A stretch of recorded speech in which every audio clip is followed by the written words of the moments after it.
Partai Gerindra sendiri, kami akan tunduk dan patuh pada apa yang akan diputuskan oleh Pak Prabowo.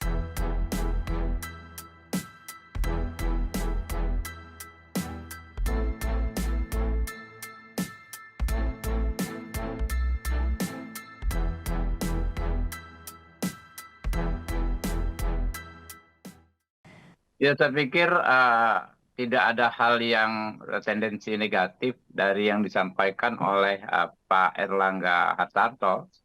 Kami menghormati beliau, ya, dan tentu dari statement tersebut ada konteksnya yang mungkin bisa kita kaji lebih dalam. Konteksnya seperti apa?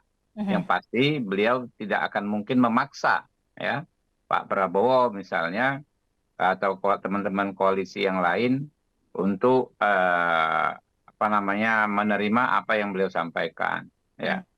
Namanya aspirasi tentu boleh-boleh saja. Nah, terkait Partai Gerindra sendiri, kami akan tunduk dan patuh pada apa yang akan diputuskan oleh Pak Prabowo, karena basisnya, ya, dasarnya kan itu hak prerogatif beliau. Apakah kami akan mendapatkan jatah, istilahnya ya dalam tanda kutip, posisi-posisi tertentu, ya monggo kami akan ikut. Tapi kalau kami ikuti rekam jejak beliau lagi-lagi, ya, Pak Prabowo itu dipastikan akan akan memperlakukan semua pihak secara adil. Tidak ada anak emas, misalnya Gerindra partai beliau, ya kan, lalu dianak emaskan. Tidak Dapat akan paling ada banyak prinsip, gitu misalkan. iya, tidak akan ada prinsip seperti itu, gitu loh. Jadi saya pikir ya, apalagi PAN, ya, rekan-rekan PAN paham banget, ya, kayak Pak Saleh Daullah ini tahu banget itu ruangan-ruangan di Rumah Kartanegara. Karena apa? Sudah 3 pemilu beliau ngantornya itu di Rumah Kartanegara.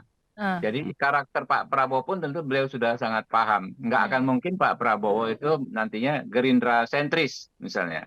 hmm. Dan contoh waktu misalnya kemarin pemilu, Pak Prabowo itu hampir nggak pernah lagi pakai seragam putih krem, ya, putih seragam Partai Gerindra, ya, dan lebih banyak hadir di acara kampanye-kampanye akbar partai-partai koalisi, seperti Oke. kayak yang di Bandung, kalau nggak salah itu kan acaranya Pak Salidola, ya, di Stadion Ya. Gelora Bandung Lautan Api itu. Bahkan Hmm. hampir nggak ada acara besar di atas 50.000, ya, yang di acara Gerindra, ya, yang dihadiri oleh Pak Prabowo. Pak Prabowo banyak hadir di acara PAN, Partai Demokrat, Partai Golkar, ya, partai-partai yang lainnya yang sebagai inisiator utamanya. Ini Hmm. bentuk kebersamaan.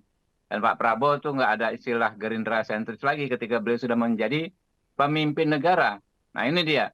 Prinsip Oke. kepemimpinan itu beliau paham banget. Ketika beliau nanti menjadi pemimpin negara, nggak ada ego kelompoknya dikedepankan, ego keluarganya, ego pertemanannya nggak akan ada.